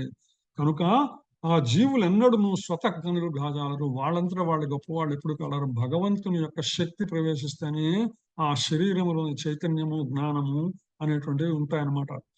సమస్త దేవతలచే పూజింపబడ ఆ భగవానుడు నిర్దేశించు వారికి పరమ నిర్దేశుడు. శాంతాకారం భుజగశయనం పద్మనాభం సురేశం విశ్వాధారం గగన సదృశం మేఘవర్ణం శుభాంగం. శాంతాకారం భుజగశయనం, శాంతాకారుడు భుజగశయనుడు ఆదిశేషుడి మీద పవరించి ఉంటాడు. పద్మనాభుడు సురేషుడు, ఆయన సురులకు ఈశ్వరుడు. సురేషుడు అంటే సురులకు ఈశ్వరుడు అనమాట. ఆ సురేశ్వరుడు అయినటువంటి వాడు సమస్త దేవతలతో పూజింపబడినటువంటి ఆ భగవాను నిర్దేశించే వారికి కూడా పరమ నిర్దేశకుడు. అంటే ఏది ఎప్పుడు, యమము అంటే తెలుసు కదా, యమధర్మరాజు అంటున్నాం మనం. యమము అంటే నిర్దేశం చేసేటువంటి విషయములు అనమాట. ఏ ఏ సమయానికి ఎవరికి ఏ విధంగా అయినటువంటి, అంటే ధర్మ నిర్ధారణ చేసేటువంటి వాడు, మంచి చేశాడా చెడు చేశాడా అనేటువంటిది ముందు చనిపోగానే ఆ యొక్క కారణ శరీరం ఎక్కడికి వెళ్తుంది? యమధర్మరాజు దగ్గరికి వెళ్తుంది. యమధర్మరాజు వాడి న్యాయాధిపతిగా ఆయన అంచనా వేస్తాడు. వీడి పుణ్యఫలం ఎంత, వీడి కర్మఫలం ఎంత, వీడి పుణ్యఫలంలో వీడు స్వర్గములు అనుభవించవలసింది ఏమన్నదా, కర్మఫలాన్ని అనుసరించి నరకంలో అనుభవించవలసింది ఏమన్నదా, అనుభవించవలసి ఉంటే ఏమేమి అనుభవించాలి, ఎలా అనుభవించాలి, స్వర్గ నరకాలను డిసైడ్ చేస్తూ తర్వాత మళ్ళా వీడు అనుభవించవలసింది ఇంకా భూలోకంలో కూడా అంటే మళ్ళా భూలోకంలోకి పంపించేటువంటి యమము అంటాం. అది యమము అంటే అది నియమం అనమాట. సో ఆ విధంగా అటువంటి వారికి ఇంద్రుడు గాని, వరుణుడు గాని, వాయువు గాని, అగ్ని గాని, ఇటువంటి యముడు గాని, సూర్యుడు గాని ఎవరైనా సరే వీళ్ళని నిర్దేశించే వాళ్ళు ఎవరంటే వీళ్ళందరికీ కూడా పరమ నిర్దేశకుడు భగవానుడే. కావున అతడు సమస్త లోకపాలకులకు మరియు నియామకులకు అతీతుడైనట్టు వాడు. అంతేకాదు వారందరిచే కూడా అతడు పూజనీయుడై ఉన్నాడు. ఎవరు? సురేషుడు. ఆయన అతని కన్నను ఘనుడెవ్వరునూ లేరు. మరియు అతడే ఈశ్వర పరమకృష్ణ సచ్చిదానంద విగ్రహ అనాది ఆదిర్ గోవింద సర్వకారణ కారణం. అతడే సర్వకారణములకు ఆది కారణుడై ఉన్నాడు అని శ్వేతాశ్వతరోపనిషత్తులోని వాక్యాన్ని శిలా ప్రభుపాద మహర్షి చెప్తున్నారు. దేనికి సందర్భంగా నమే పార్థాస్తి కర్తవ్యం త్రిశులోకేషు కించన నానవాప్తమవాప్తవ్యం వర్తయేవచ కర్మణి. ఓ పార్థ, నాకు నిర్దేశించబడిన కర్మ ముల్లోకాల్లో ఏది లేదయ్యా. నేను కోరేది గాని పొందవలసింది కానీ ఏది లేదు. అయినా కూడా నేను విహిత కర్మలు అంటే నాకు నేనైతే కర్మలు ఆచరించాలో ఈ భూలోకంలోకి వచ్చినందుకు అవన్నీ ఆచరిస్తాను అనే విషయాన్ని చెప్తూ దీనిని పొగిడిస్తూ శిలా ప్రభుపాద భగవాను యొక్క తత్వాన్ని కూడా చెప్తున్నారనమాట. అతడు నిర్వహించవలసిన కర్మ ఏదీ లేదు. ఎందుకంటే ఫలం కోరుకునే వాడికి చేయవలసిన కర్మ ఉంటుంది కానీ ఎటువంటి ముల్లోకాలలో కూడా ఎటువంటి ఫలము గాని, ఎటువంటి కోరిక గాని, ఎటువంటి అవసరము లేనటువంటి వాడికి ఎట్టి కర్మ కూడా ఉండదు. అంటే ఏ కర్మ చేయాల్సిన అవసరం ఉండదు. అంతేకాదు భగవానుని దేహం సాధారణ జీవుని దేహం వంటిది కాదు. అతని దేహము మరియు ఆత్మలకు భేదము కలదు, భేదము లేదు. రెండు కూడా ఒకటే. మనకు ఆత్మ వేరు, శరీరం వేరు. ఆత్మ శరీరాన్ని వదిలిపెట్టగానే ఈ శరీరం ఎందుకు పనికిరానిదిగా తయారవుతుంది. అదేవిధంగా శరీరము భగవానుడికి మాత్రం ఆత్మ వేరు, దేహం వేరు వేరు కాదు, రెండు ఒకటే. అతని ఇంద్రియాలన్నీ కూడా దివ్యమైనవి. మనమైనటువంటి ఇంద్రియాలకు పరిమితి ఉంటే భగవానుని ఇంద్రియాలు అపరిమితమైనటువంటి, వాటికి పరిమితి లేదు. అంటే పరిమితి అంటే తెలుసు కదా, ఒక ప్రిస్క్రైబ్డ్ డ్యూటీ ఉంటుంది. ఆ యొక్క మన కళ్ళు అంటే చూడగలవు, నోరంటే మాట్లాడగలదు, తినగలదు, చెవులంటే వినగలదు. ఇట్లా అనమాట. ఏవైతే నియమిత కర్మలు ఏవైతే ఉన్నాయో ఈ ఇంద్రియములు ఇవన్నీ కూడా ఆ విధంగానే చేయగలవు. కానీ భగవంతుని యొక్క కనులు తినగలవు, నోరు చూడగలదు, వేలు చూడగలదు. శరీరములోని అన్ని ఇంద్రియములు కూడా అన్ని రకాల ఇంద్రియములు, ఇతర ఇంద్రియముల కర్మలన్నీ కూడా చేయగలవు సామర్థ్యం ఉంటుంది. అంతే, లేకపోతే అటువంటి ఉన్నతమైనటువంటి భగవాను నాభిలోంచి పద్మనాభుడు వచ్చాడు కదా, పద్మనాభుడు వచ్చాడు. ఆ పద్మంలోంచి, నాభిలోంచి పద్మం వచ్చింది, ఆ పద్మంలోంచి బ్రహ్మ వచ్చాడు. అంటే ఎటువంటి తల్లి ప్రమేయం లేకుండా భగవానుడే బీజము కాగలడు, భగవానుడే క్షేత్రము కాగలడు అనే విషయం మనకి ఇక్కడ స్పష్టమవుతుంది. అంతేకాదు ఆయన రోమ కూపముల నుంచి ఈ విశ్వంలోని అనేక భూమండలాలన్నీ కూడా ఆయన వెలికి వచ్చాయన్నమాట. అంత సృష్టి అంతా కూడా ఆయనకు రోమకూపముల ద్వారా జరగడం జరిగింది. ఇంకా అతని కంటే ఘనుడు లేడు. అతని శక్తులు కూడా అనేకములు. అతని కర్మలన్నీ కూడా అప్రయత్నంగా సహజీవితంలో నిర్వహించబడతాయి. మత్త స్పర్ధరన్నాం ఎత్కించి ధనుంజయ మై సర్వమిదం ప్రోగం సూత్రే మణిగణాయవ అని భగవద్గీత చెప్తాడు. ఈ సృష్టిలోని లోకములన్నీ కూడా, మనం చూసేటువంటి లోకములన్నీ కూడా మనం చూస్తున్నప్పటికీ కూడా కర్మలన్నీ కూడా ఎవరికి ఏ విధంగా ఏ దేవతలు నియమాలను పాటిస్తున్నప్పటికీ కూడా వరుణదేవుడు, వాయుదేవుడు, అగ్నిదేవుడు, యముడు, ఇంద్రుడు ఎవరి కర్మాచరణ వాళ్ళు చేస్తున్నప్పటికీ కూడా వీళ్ళందరినీ కలిపి ఉంచేటువంటిది, సమస్త విశ్వాన్ని కూడా కలిపి ఉంచేటువంటిది వాడిని నేనే. ఏ విధంగా అయితే ఒక పూసల దండలో పూసలు మాత్రమే కనిపిస్తూ లోపల ఉన్నటువంటి దారం కనిపించదో, వీటన్నిటినీ వాటి వాటి స్థితులందు నెలకొల్పి వాటిని అలా ఉంచగలిగిన వాడిని నేనే కాబట్టి అప్రయత్నంగా అవన్నీ కూడా వాటి కర్మచరణలో నియుక్తమై ఉంటాయి. అంతేగాక భగవానుడు ప్రతిదీ కూడా, భగవానికి సంబంధించిన ప్రతిదీ కూడా సమగ్రమైనది, సత్యమైనది. అంటే కంప్లీట్, పూర్ణమద పూర్ణమిదం పూర్ణాత్ పూర్ణం అవశిష్యతే అని ఏ విధంగా అయితే ఈశోపనిషత్తులో చెప్పబడిందంటే, భగవానుడు సంపూర్ణమైనటువంటి వాడు అనమాట. ప్రతిదీ పూర్ణమైనటువంటిది. ఆ పూర్ణంలోంచి కొంత తీసుకున్నా కూడా మరలా పూర్ణము మిగిలేటువంటిదే అనే విషయాన్ని ఏ విధంగా చెప్పాడో ఆ విషయాలన్నీ కూడా శిలా ప్రభుపాద తమ భాష్యంలో అందించారనమాట. అందుకని భగవాను యొక్క కర్మలు కూడా దివ్యమైనటువంటివే అనే విషయం శ్రీకృష్ణ భగవానుడు ఆ యొక్క కర్మలు ఆచరిస్తున్నప్పటికీ కూడా, ఆయన జన్మించే దీనులకు దుఃఖితుల రక్షణ కోసం వచ్చినప్పటికీ కూడా, తన శాస్త్ర విధులకు అతీతుడైనప్పటికీ కూడా శాస్త్రమును భంగపరిచి ఏది కూడా శ్రీకృష్ణ భగవానుడు చేయలేదు. ఎందుకంటే ఆయన జన్మ కర్మ రెండు కూడా దివ్యమైనటువంటివి. ఇది సామాన్య జన్ములకి ఆచరణ యోగ్యము కానటువంటి విషయం అనమాట. ఎందుకని భగవానుడు చెప్పాడనమాట 4వ అధ్యాయంలో ఏమని, జన్మ కర్మ చమే దివ్యం ఏవం యో వేత్తి తత్వతః చక్వా దేహం పునర్జన్మ నైతి మామేతి సోర్జున అని. అర్జున, నా జన్మము మరియు కర్మల దివ్యత్వం ఎరిగిన వాడు శరీర త్యాగం పిమ్మట తిరిగి భౌతిక జగమును జన్మింపక నా శాశ్వతమైనటువంటి ధామమునే పొందగలడు. ఎప్పుడైతే భగవంతుని యొక్క కర్మలు జన్మ కూడా, భాగవతంలో భగవంతుడు జన్మించినప్పుడు తమ అద్భుతం బాలకం అనేటువంటి శ్లోకం వస్తుంది. ఎవరికైనా గుర్తుండి చెప్పగలరా శ్లోకం అది? తమ అద్భుతం బాలకం. హరికృష్ణ. ఓకే. ఆయన పుడుతూనే ఆయన శంకు చక్రాలతో, ఆయన గదతో, పీత వస్త్రంతో, వనమాలతో, కౌస్తుభంతో, ఆయన కిరీటి కుండలాదులతో సహా జన్మించాడట. ఇట్లా ఎవరికైనా సాధ్యమవుతుందా జన్మించడం? కేవలం భగవంతుడి వల్ల మాత్రమే సాధ్యమవుతుంది. భగవానుడు ఆ విధంగా జన్మించాడు, ఆ విధంగానే కర్మలు ఆచరించాడు. ఇంకా ఆయన యొక్క జన్మ పరీక్ష మాత చెప్పండి మాత. హ్యాండ్ రైజ్ చేశారు. ఆ శ్లోకం అడిగారు కదా, చెప్పండి మాత ప్లీజ్. అది భాగవతంలో, శ్రీమద్ భాగవతంలో 10వ స్కందంలో 3వ అధ్యాయంలో 9-10 శ్లోకాలు ప్రభు.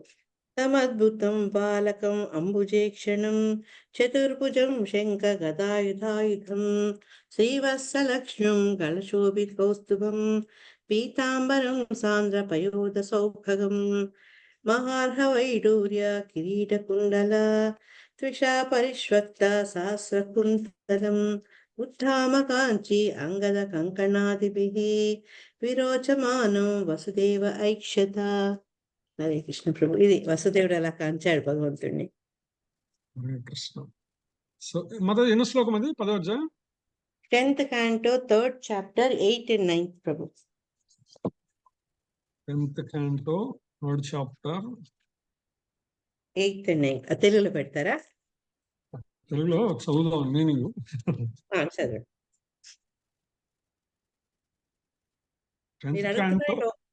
10th canto 3rd chapter 9th and 10th శ్లోకం. 9th అంటే తమద్భుతం బాలకం. ఓకే. అప్పుడు వసుదేవుడు పరమాద్భుతమగు పద్మముల వంటి కన్నులు కలవాడు, చతుర్భుజములందు శంఖచక్ర గదా పద్మములు ధరించినవాడు, వక్షస్థలమున శ్రీవత్స చిహ్నము కలవాడు, మెడలో దీప్తిమంతమగు కౌస్తుభ మణిని దాల్చినవాడు, పీతాంబరమును ధరించినవాడు, ఘన నీల మేఘ వర్ణము వాడు, ఒత్తుగా పెరిగిన ముంగురులు కలిగినవాడు, వైఢూర్యమణులచే శోభిల్లు కిరీట కుండలములు కలిగినవాడు శిశువును కాంచెను. దేదీప్యమానగు మొలనూలు, కేయూరములు, కంకణములు, ఇతర ఆభరణములతో అలంకృతుడై ఆ బాలుడు పరమాద్భుతముగా గోచరించెను. ఇంత అద్భుతమైనటువంటి రూపంతో ఒక పిల్లవాడు జన్మించాడట. అంత సంపూర్ణమైనటువంటి వ్యక్తిగా. అందుకే ఆయన యొక్క జన్మ కర్మ చమే దివ్యము. అందుకని హనుమాచార్య వారు అంటారు, సువ్వి సువ్వి సువ్వాలమ్మ నవ్వుతూ దేవకి నందను కనిజే అని చెప్తారనమాట ఒక కీర్తనలో. అంటే దేవకి దేవి నవ్వుతూ కన్నదట బిడ్డని. ఈ భూప్రపంచంలో ఏ తల్లికి కూడా నవ్వుతూ బిడ్డని కంటం సాధ్యమయ్యేటువంటి విషయం కాదు. అందుకని సో అట్లా అయితే ఏంటంటే భగవానుని జన్మ కర్మ దివ్యమైనటువంటివి కాబట్టి ఆ తల్లి నవ్వుతూనే కనగలిగింది. అంత అద్భుతమైనటువంటి రూపంతో ఆయన జన్మించాడు అనమాట. ఆ విధంగా శ్రీకృష్ణ భగవానుడు ఈ యొక్క భూప్రపంచం మీద వచ్చినప్పటి నుంచి చేయవలసిన కర్మ ఏది లేకపోయినప్పటికీ కూడా తాను కర్మాచరణ ఎందుకు చేశాడంటే దాన్ని ప్రమాణం, ఒక ప్రమాణాన్ని చూపించడం కోసము తాను కూడా సామాన్యమైనటువంటి గృహస్థు వలె ఒక రాజులాగా తన కర్మ ఆచరిస్తానని చెప్పడానికి ఆయన భగవంతుడు నేను చేస్తున్నాను, ఏ విధంగా అయితే ఇప్పుడు నీ యొక్క రథాన్ని నేను నడుపుతున్నాను, నాకు చేయవలసింది ఏమీ లేకపోయినా నేను రథం ఎందుకు నడుపుతున్నాను, నేను ఈ భూలోకంలో నేను కూడా సామాన్యముల వలె కర్మాచరణ చేస్తాను కాబట్టి అని చెప్పడానికి అన్నమాట. హరే కృష్ణ. అతని తర్వాత శ్లోకం చదువుతారు 3:23. యది హ్యహం న వర్తేయం జాతు కర్మణ్యతంద్రితః మమ వర్త్మానువర్తంతే మనుష్య పార్థ సర్వసః. హరే కృష్ణ. yes ప్రభు. యది యహం న వర్తేయం జాతు కర్మణ్యతంద్రితః మమ వర్త్మానువర్తంతే మనుష్యాః పార్థ సర్వశః. ఓ పార్థ, ఒకవేళ నేను విద్యుక్త ధర్మములను శ్రద్ధగా నిర్వహింపనిచో మనుజులు తప్పగా నా మార్గమే అనుసరింతురు. హరే కృష్ణ. ఎందుకంటే ఓ పార్థ, ఒకవేళ నేను నా విద్యుక్త ధర్మాలని శ్రద్ధగా నిర్వహించకపోతే మనుజులు తప్పక నా మార్గమని అనుసరిస్తారు అనేటువంటి విషయాన్ని భగవానుడు ఈ యొక్క శ్లోకంలో చెప్తున్నమాట. ఎందుకంటే దానికి ఆధారంగా చూపించడం మొదలు పెడతారు. నేను ధర్మాలు ఆయనే చేయలేదు, నేనెందుకు చేయాలి అనేటువంటి ప్రమాణాన్ని చూపించేటువంటి అవకాశం ఉన్నది కాబట్టి నేను ఆయన, ఎందుకంటే శ్రీకృష్ణ భగవానుడు అటు దైవికమైనటువంటి దివ్యమైనటువంటి లీలలను ప్రదర్శించాడు, అదే సందర్భంలో సామాన్యమైనటువంటి వ్యక్తిలాగా ఎలా ప్రవర్తించాలో కూడా ఆయన మనకు చూపించాడు అనమాట. ఆ విధంగా ఆయన సరైనటువంటి ప్రమాణాన్ని నెలకొల్పాడు. ఆధ్యాత్మిక పురోగతికి కారణమైన సాంఘిక జీవన శాంతి కొరకు ప్రతి నాగరిక మానవుడు కూడా కొన్ని వంశాచారాలు నిర్ణయించబడ్డాయి. వర్ణాశ్రమ ధర్మాన్ని అనుసరించి ఆధ్యాత్మిక పురోగతికి అన్నమాట. మనకి ఏదైనా సరే భౌతికమైనటువంటి వర్ణాశ్రమ ధర్మాలన్నీ కూడా దేనికి కారణము? ఆధ్యాత్మిక పురోగతికి కారణమైనటువంటి. తద్వారా కొన్ని వంశాచారాలు నిర్ణయించబడ్డాయి. అటువంటి నియమ నిబంధనలు ఏవైతే ఉన్నాయో అవి మనలాంటి వాళ్ళ కోసం కానీ శ్రీకృష్ణ భగవానికి కాను. అయితే ధర్మ సంస్థాపన కోసం తాను వచ్చి ఉన్నాడు కాబట్టి అటువంటి విహిత కర్మలను కూడా భగవానుడు చేసి మనకి ప్రమాణాన్ని చూపించాడు. లేకపోతే సామాన్య జనులు ఏం చేస్తారంటే పరమ ప్రామాణికుడైన శ్రీకృష్ణుని అనుసరించేటువంటి ప్రయత్నం చేస్తారు. గృహస్థుకు అవసరమైన ధార్మిక కర్మలను గృహము లోపల వెలుపల శ్రీకృష్ణుడు నిర్వహించాడని శ్రీమద్ భాగవతం ద్వారా మనకు అర్థమవుతుంది. శ్రీమద్ భాగవతంలోని దశమ స్కందంలో 68, 69 అధ్యాయాలు కనుక చూస్తే అవి మొత్తం కూడా శ్రీకృష్ణ భగవాను యొక్క సామాన్య జీవనం గురించి వివరించబడింది. లేకపోతే మనం పక్కన ఫోటోలో చూస్తున్నాము, సుధాముడు లాంటి ఉత్తమమైనటువంటి పండితుడు తనకి చిన్ననాటి మిత్రుడైనప్పటికీ కూడా ఎంతో శాస్త్ర విజ్ఞానంలో మహాపండితుడు కాబట్టి అటువంటి పండితుడు వచ్చినప్పుడు తాను భగవానుడు అయినప్పటికీ కూడా అటువంటి పండితుడికి ఆయన పాదసేవ చేసి ఆ నీళ్ళని తన నెత్తిన చల్లుకున్నటువంటి మహా ఉన్నతమైనటువంటి ప్రమాణాన్ని, అంటే ఒక వ్యక్తి యొక్క ఆధ్యాత్మికంగా పురోగతి చెందినటువంటి వ్యక్తిని మనం ఏ విధంగా సేవించాలి అనేటువంటి ఒక ప్రమాణాన్ని సాక్షాత్తు శ్రీకృష్ణ భగవానుడే ఆయన మనకు ఆచరించి చూపించారనమాట. అందుకని ఓ పార్థ, ఒకవేళ నేను విద్యుక్త ధర్మాలను శ్రద్ధగా నిర్వహించకపోతే మానవులందరూ కూడా నన్ను అనుసరించడానికి ప్రయత్నం చేస్తారు అనేటువంటి విషయాన్ని శిలా ప్రభుపాద భాష్యంలో మనకు అందించారనమాట. భగవంతుని యొక్క వాక్యంగా. తర్వాత శ్లోకంలోకి వెళ్దాం. ఉచ్ఛీదేయురిమే లోకాన్ కుర్యాం కర్మ చేదహం శంకరస్య చ కర్తాస్యాం ఉపహన్యామి మా ప్రజాః. హరే కృష్ణ మాతాజీ.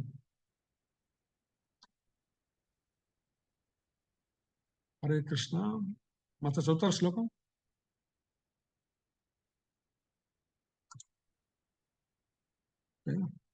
సారీ ప్రభు. హరే కృష్ణ.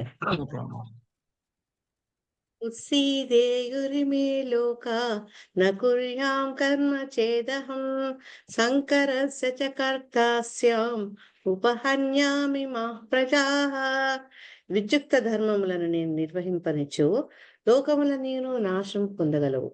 అవాంఛనీయ ప్రజాబాహుల్యములకు నేను కారణుడనై తద్వారా సర్వజీవుల శాంతిని నష్టపరిచిన వాడనగుదును. హరే కృష్ణ. విద్యుక్త ధర్మాలను కనుక నేను నిర్వహించకపోతే లోకాలన్నీ కూడా నాశనం అయిపోతాయి, నాశనం పోతాయి.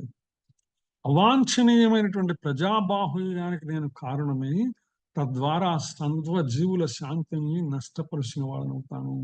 శిలా ప్రభుపాద భాషలో చెప్తున్నారు, మానవ సంఘ శాంతిని పాడు చేసేది ఏంటంటే అవాంఛనీయమైనటువంటి జనబాహుల్యం అన్నమాట. అంటే ఇటువంటి అనావాంఛనీయమైనటువంటి జనబాహుల్యం ఎలా వస్తుందంటే వర్ణ సంకరము ద్వారా కలుగుతుంది అని చెప్తున్నారు శిలా ప్రభుపాద. అందుకని శాంతికి కలుగు విఘాతం నివారించడం కోసమే ఇటు యొక్క విధి నియమాలు ఉన్నాయి అనేటువంటి అంటే ఆ వర్ణాశ్రమ ధర్మములని కానీ లేదు వంశాచారములు కానీ సామాజిక కట్టుబాట్లు కానీ ఎందుకున్నాయంటే ఇవన్నీ కూడా శాంతిని పెంపొందించడం కోసమే సమాజంలో తప్ప దానిని ఎప్పుడైతే అతిక్రమిస్తామో అప్పుడు అది ఏమవుతుంది, వర్ణ సంకరము జరిగి మానవ సంఘం మొత్తం అశాంతికి పాల్పడేటువంటి అవకాశం ఉంది. అందుకోసమని నేను ప్రామాణికంగా చెప్పినటువంటి కర్మలన్నిటినీ కూడా ఆచరిస్తాను. తద్వారా ఎప్పుడైతే విధి నియమాలకు కట్టుబడి ఎవరైతే వాళ్ళు కొనసాగుతుంటారో అందువల్ల మానవులు అప్రయత్నంగానే శాంతిని పొంది ఆధ్యాత్మిక పురోగతిని పొందేటువంటి అవకాశం ఉంది. ఒక నియమముతో ఉండి ఎప్పుడైతే మనం సాధన చేస్తున్నామో ఈ విధంగా ఆధ్యాత్మికంగా పురోగతిస్తామో సమాజం అంతా కూడా అటువంటి కట్టుబాటుతో కనుకుంటే ఆ సమాజంలో శాంతి ఎంతో చక్కగా విస్తరిస్తుంది అని శిలా ప్రభుపాద భాష్యంలో భగవాన్ వాక్యాన్ని భాష్యం చెప్తూ తెలియజేస్తున్నారు మనకి. అంతేకాదు శ్రీకృష్ణుడు అవతరించినప్పుడు అటువంటి నియమ నిబంధనల్ని పాటించాడనమాట. ఆయన వచ్చినప్పుడు తను ఏ విధంగా అయితే దేవకీదేవి వసుదేవులకు పుట్టి యశోదా నంద మహారాజు దగ్గర పెరిగాడో ఆ సందర్భంలో నందమహారాజు ఇంట్లో ఉంటూ ఏ విధంగా అయితే ఆయన పుట్టింది ఎక్కడ దేవకీ వసుదేవ అనేటువంటి క్షత్రియ వంశంలో పుట్టాడు, కానీ పెరిగింది ఎక్కడ నందమహారాజు లాంటి ఒక వైశ్యుడు అంటే వ్యవసాయము గోరక్షణ చేసేటువంటి నందమహారాజు లాంటి వైశ్యుడి ఇంట్లో పెరిగినా కూడా ఆయన అవే ప్రమాణాలని పాటిస్తూ అవే నియమ నిబంధనలన్నీ కూడా అనుసరించాడు. భగవానుడు జీవులందరినీ తండ్రి. ఒకవేళ జీవులు తప్పుదారి పడితే ఆ బాధ్యత పరోక్షంగా ఆయనదే అవుతుంది కదా. అందుకని ఎప్పుడైనా సరే తల్లిదండ్రులు ఎవరైనా పిల్లలు ఏదైనా విచిత్రంగా ప్రవర్తిస్తే ఏం చేస్తారంటే మీ తల్లిదండ్రులు ఇట్లా పెంచారా మిమ్మల్ని అడుగుతారు కదా. ఇప్పటికి కూడా సమాజంలో అది ఉన్నదనమాట. అందుకని పిల్లలు ఎవరైనా చేస్తే తల్లిదండ్రుల బాధ్యత వహించినప్పుడు సమాజం మొత్తం కూడా కట్టుబాట్లు పెంచుకొని ముందుకు వెళ్ళేటువంటి పరిస్థితి కనుకుంటే అది పరోక్షంగా భగవానుడే బాధ్యత అవుతుంది. కనుక ఎప్పుడు ధర్మానికి హాని కలుగుతుందో మరి ఆయన అప్పుడు స్వామి అవతరించి ఆయన మనల్ని యదా ధర్మస్య గ్లానిర్భవతి భారత అభ్యుత్థాన ధర్మస్య తదాత్మానం సృజామ్యహమని భగవానుడు చెప్పినట్టు ఆ యొక్క ధర్మానికి ఎప్పుడైతే హాని కలుగుతుందో ఆయా సమయంలో భగవంతుడు అవతరించి అది ఏ రూపంలో అయినా రావచ్చు. కొంచెం ఏంటంటే ఇప్పుడు మనకి ఏదైనా అనారోగ్యం వచ్చినప్పుడు అన్ని అనారోగ్యాలకి సర్జరీ ట్రీట్మెంట్ కాదు, అంటే ఆపరేషన్ చేయడం ట్రీట్మెంట్ కాదు కదా. కొన్ని అనారోగ్యాలు కేవలం ఒక జ్వరం వచ్చింది, జలుబు వర్షంలో తడవడం వల్ల జ్వరం వస్తే ఏదో దాన్ని కొంచెం పారాసిటమాల్ వేసుకుంటే తగ్గిపోయేటువంటి పరిస్థితి ఉంటుంది. కొంచెం ఇంకా కనుక ఎక్కువ ఇన్ఫెక్షన్ గా మారితే కొంచెం దానికి యాంటీబయాటిక్స్ ఇట్లా డాక్టర్లు ఏం చేస్తారు ఆ యొక్క మన ఆరోగ్య పరిస్థితిని బట్టి ట్రీట్మెంట్ ఇస్తారు అన్నమాట. అట్లాగే భగవానుడు కూడా అన్ని సందర్భాల్లో ఏమంటే ఇప్పుడు అధర్మం బాగా పెరిగిపోయింది కదా, ఇప్పుడు ఎందుకు భగవంతుడు అవతరించట్లేదని ఇప్పుడు అవతరించవలసిన అవసరం వచ్చినప్పుడు తప్పనిసరిగా అవతరిస్తాడు భగవానుడు. ఆయా సందర్భంలో ఏ సందర్భంలో ఎలా అవతరించాలో కూడా భగవానికి తెలుసు. అంటే ప్రస్తుత కాలానికి ఏంటంటే ట్రీట్మెంట్ భగవన్నామ స్మరణని ప్రచారం చేయడం కోసమే ట్రీట్మెంట్. కాబట్టి భగవానుడు చైతన్య మహాప్రభు రూపంగా వచ్చి హరే నామాన్ని మనకు అందించిపోయాడు అనమాట. కలియుగంలో దాన్ని మించినటువంటి ఔషధం లేదు కాబట్టి ఆ ఔషధాన్ని మనకు అందించిపోయాడు. అయితే ఏంటంటే డాక్టర్ మనకి మందుల చీటి రాసిచ్చి మందు ఇచ్చిపోతాడు. ఇచ్చిపోయినా ఆ మందు మనం వేసుకోకపోతే తప్పెవరిది, డాక్టర్దా మనదే అవుతుంది. అలాగే చైతన్య మహాప్రభు వచ్చి మనకి మందు ఇచ్చిపోయినారు. ఇలాంటి మందు చైతన్య మహాప్రభు ఇచ్చాడని శిలా ప్రభుపాద మనకి చేతిలో పెట్టారు. దాన్ని అరటిపండు ఒలిచి చేతిలో పెట్టినట్టు ఉంటుంది, అరటిపండు ఒలిచి నోట్లో పెట్టినట్టు. అరటిపండు ఒలిచి నోట్లో పెట్టినట్టు చైతన్య మహాప్రభు శిలా ప్రభుపాద మనకి ఆ మహామంత్రాన్ని మన నోట్లో కూడా ఆయన పెట్టాడు. అయినప్పటికీ కూడా నేను నామస్మరణ చేయనంటే అది మనం ఇంకా చేయగలిగింది ఏముంటుంది. ఎందుకంటే ప్రస్తుత కాలానికి అవసరమైనటువంటి నామ సంకీర్తన యజ్ఞాన్ని మనకి భగవానుడు వచ్చి ఇచ్చి వెళ్ళాడు. అయితే దాన్ని అనుసరించడం మనం అనే బాధ్యత అనమాట. ఇవి కూడా మితిపోయినమాట ఆయా సందర్భములలో ఎలా రావాలో భగవానుడు ఆ విధంగా వచ్చేటువంటి అవకాశం ఉంది. అందుకని భగవాను అవతరించి వెళ్తాడు కాబట్టి అందుకని మనం భగవానుని అనుసరించేటువంటి ప్రయత్నం చేయాలి, కానీ మనం భగవాను అనుకరించేటువంటి ప్రయత్నం చేయకూడదని శిలా ప్రభుపాద తమ భాషల్లో చాలా స్పష్టంగా చెప్తున్నాను. ఎందుకంటే అనుసరించటము, అనుకరించటము అనేటువంటివి రెండు కూడా సమానమైనవి కాదు. ఎందుకంటే చాలా మంది పొరపాటు పడి అనుకరించే ప్రయత్నం చేస్తారన్నమాట. అనుసరించడానికి, అనుకరించడానికి చాలా స్వల్పమైనటువంటి తేడా ఉంటుంది. దాన్ని మనము జాగ్రత్తగా గమనించి మహాత్ములని, భగవంతుడిని మనం అనుసరించేటువంటి ప్రయత్నం చేయాలి, కానీ వాళ్ళలాగా అనుకరించేటువంటి ప్రయత్నం చేయకూడదు. ఎందుకంటే భాగవతంలో కూడా మనకు వస్తుంది. పౌండ్రక వాసుదేవుడు గురించి వినే ఉంటారు మీరు.